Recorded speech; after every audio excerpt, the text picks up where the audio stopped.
Hello, my name is Andrew Morgan Smith, and I want to talk to you today about how I layer samples to make string runs sound more real. So, come see. So this is this thing from the Westward scoring thing I did, and so my general thought process on runs is I want things to be kind of blurry. Just in my mind, I'm thinking, hey, there are 22 violins all playing the same run, so they're not going to be perfect. And also, I know that sometimes string players are really good and they can be really together, and that's great. But kind of for me, the less perfect it is, the more obscure it is, especially since oftentimes so many run patches have such like a bumpy quality to them. The more I can obscure that, the better off I am. So let's listen to I think we're going to listen to this run right here.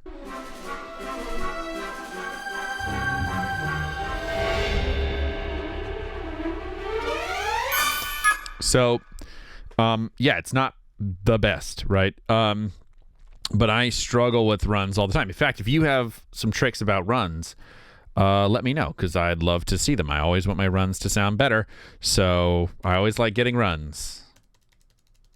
Anyway, so I'm very funny. I amuse myself. So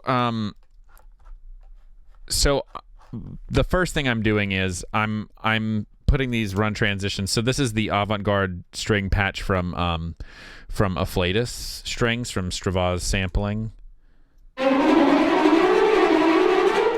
Right? So that's the first element, which I've bounced out separately and I've automated because I kind of like to use this patch as like kind of adding the dirt to the track.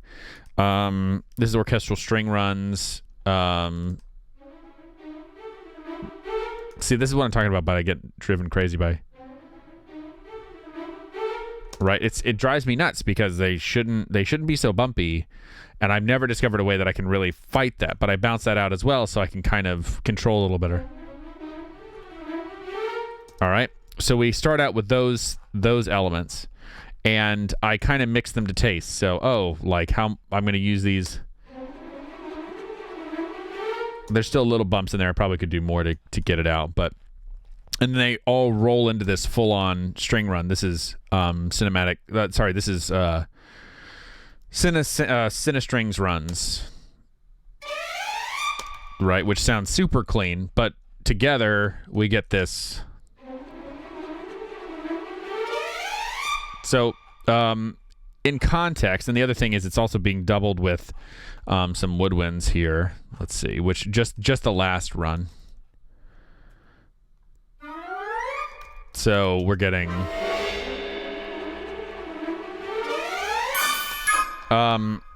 so that kind of gives you an idea, and I'm using this the avant-garde string stuff, but you could be using anything else. You could be using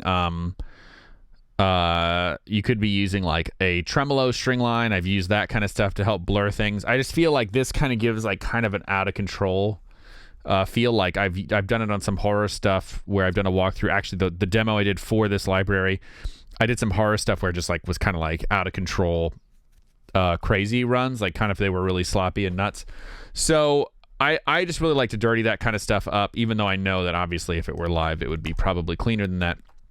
But I think that too many times strings are like too many times samples are so just so tight and they sound just fake because they like the samples don't have great transitions in between them generally, so they get bumpy and they need something to kind of smooth them out. And the way I approach the smoothing out process is I kind of do it with volume automation, but then I also will just straight up hide it because I'm self-conscious about it. But just for one last time, so you can hear it by itself, the full thing.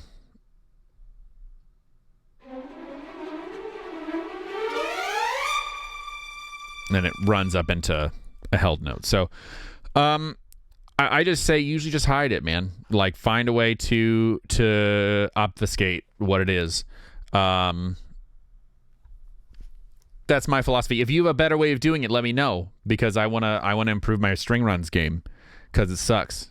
well, I guess, I mean, I'm making a video on it, so I hope it doesn't suck. But it makes sense to me. So, cool. Hope it helps. Bye.